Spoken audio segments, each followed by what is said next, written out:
Magic ఫిగర్ని cross చేసింది. 88 వచ్చాయంటే అది మ్యాజిక్ ఫిగరు, ఇంకా ఎట్లాగూ క్రాస్ చేసేస్తుంది.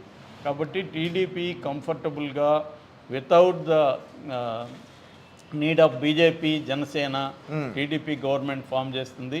మామూలుగా చాలామంది ఏం ప్రెడిక్ట్ చేశారంటే జనసేన బీజేపీ మద్దతు లేకుండా టీడీపీ గవర్నమెంట్ ఫామ్ చేయదు, అప్పుడు పవన్ కళ్యాణ్కి చాలా ఇంపార్టెన్స్ ఇవ్వాల్సి ఉంటుంది అనేది చెప్పారు.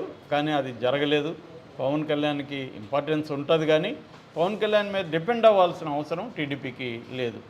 అంటే ఇక్కడ చంద్రబాబు చేసిన ప్రయోగం సక్సెస్ అయింది, జగన్ చేసిన ప్రయోగం ఫెయిల్ అయింది అనేది మనకి క్లియర్గా అర్థమవుతుంది.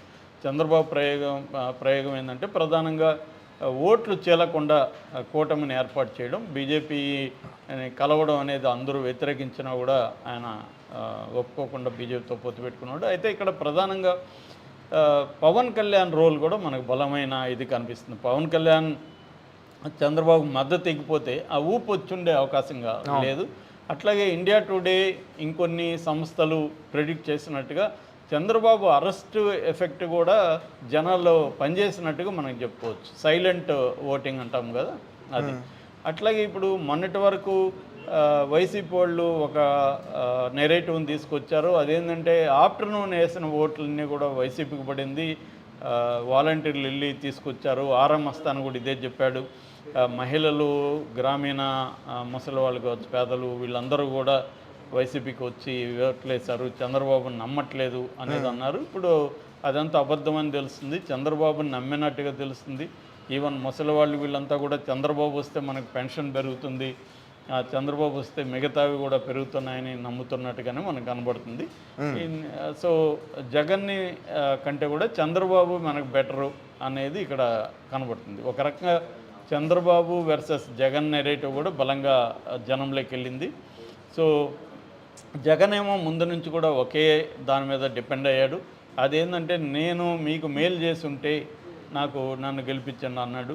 సరే వాళ్ళది నమ్మలేదు, నువ్వు మేలు చేసిన దానికంటే చంద్రబాబు మాకు ఎక్కువ మేలు చేస్తాడు అనేది నమ్మినట్టుగా మనకు అర్థమవుతుంది. అట్లాగే ల్యాండ్ టైటిలింగ్ కూడా కొంత పనిచేసిందని చెప్పాలి. అంటే జగన్ వస్తే మళ్ళీ మీరు మీ ల్యాండ్ పోతుంది, జగన్ ఆక్యుపై చేసేస్తాడు, మేము వస్తే ఆ చట్టాన్ని రద్దు చేస్తామని హామీ ఇచ్చారు. అది కొంత మామూలుగా మనకి లాస్ అవర్షన్ అనే థియరీ ఉంటుంది. లాస్ అవర్షన్ అంటే ప్రజలు తమకి గెయిన్ కంటే కూడా లాస్కి ఎక్కువ ఇంపార్టెన్స్ ఇస్తారు. అంటే నాకు 1000 రూపాయలు వస్తుందనే దానికంటే కూడా నా దగ్గర ఉన్న 1000 రూపాయలు పోతుందేమో అనే భయమే ఎక్కువ పనిచేస్తుంది అనేది లాస్ అవర్షన్ థియరీ ఎకనామిక్స్లో ఉంటుంది. అది అప్లై అయినట్టుగా మనకు అర్థమవుతుంది. దీన్ని కూడా మనకి ప్రశాంత్ కిషోర్ ఈ సలహా చంద్రబాబుకి ఇచ్చాడని చెప్తారు. ఆ రకంగా ఇచ్చినప్పుడు మాత్రం ప్రశాంత్ కిషోర్ని పెట్టుకోవడం కూడా చంద్రబాబు చేసిన మంచి పనుల్లో ఒకటి. అంటే కరెక్ట్గా గైడ్ చేశాడు, ఏ స్ట్రాటజీస్ ఎలా ఉండాలి అవన్నీ. సో క్లియర్గా మనకి తెలుస్తుంది. నగర్లో మంత్రి రోజా ఓడిపోతున్నాం మనం అనేకసార్లు చెప్పుకున్నాం. సో నగర్లో రజని ఓడిపోతుంది, రోజా ఓడిపోతుంది, ఇంకొక రజని గుంటూరు వెస్ట్లో రజని ఓడిపోతుంది, అంబటి రాంబాబు ఓడిపోతున్నాడు, తమ్మినేని ఆయన స్పీకర్ ఓడిపోతున్నాడు, మంత్రి ధర్మాన ఓడిపోతున్నాడు, దాడిశెట్టి రాజా తునిలో ఆయన ఓడిపోతున్నాడు. సో మంత్రులు అందరూ కూడా ఓడిపోతున్నారు. విశ్వరూప్ అమలాపురంలో ఆయన వెనకంజలో ఉన్నాడు. సో ఓవరాల్గా ఆరా చెప్పినట్టుగా 9 మంది మంత్రులు ఆంధ్రప్రదేశ్లో వెనకంజలో ఉన్నట్టుగా మనకి క్లియర్గా అర్థమవుతుంది. ఇటు పార్లమెంటు నేషనల్ లెవెల్లో తీసుకున్నప్పుడు 543కి 543 మనకి ఇప్పటివరకు వచ్చాయి. అందులో అలాగే మనం ఎక్కువగా భీమవరం గురించి మాట్లాడుకోవాలి. ఎందుకంటే లాస్ట్ టైం అక్కడ పవన్ కళ్యాణ్ గారు పోటీ చేసి ఓడిపోయారు. అత్యధికంగా అక్కడ గ్రంథి శ్రీనివాస్ గెలవడం మనం చూసాం. కానీ ఇప్పుడు భీమవరం మాత్రం అక్కడ ఎక్కువగా జనసేన ఇప్పటివరకు లీడింగ్లో కనిపిస్తుంది. భీమవరంలో మళ్ళీ జనసేన అంటే కొంత సింపతి కూడా ఉండొచ్చు, పవన్ కళ్యాణ్ ఓడించామని. అట్లాగే మనకి ఒక పెద్దిరెడ్డి మిథున్ కూడా రాజంపేటలో ఆయన ముందంజలో ఉన్నాడు వైసీపీలో. అంటే పార్లమెంట్కి సంబంధించి మాత్రం వైసీపీ 5 స్థానాల్లో ఇప్పటికీ ముందంజలో ఉంది. సో ఆ రకంగా 5 నుంచి 7 వరకు ఏమన్నా పార్లమెంటు వచ్చే అవకాశం ఉంది. ఆ రకంగా కొంతవరకు బెటరు. అంటే రేపొద్దున కొద్దిగా ఢిల్లీలో వీళ్ళకి పరపతి ఉండొచ్చు. ఎందుకంటే ఆల్రెడీ మనకి రాజ్యసభలో వాళ్ళకి 11 మంది ఉన్నారు కాబట్టి. సో ఆ రకంగా బెటర్ అని చెప్పుకోవచ్చు మనం. ఇక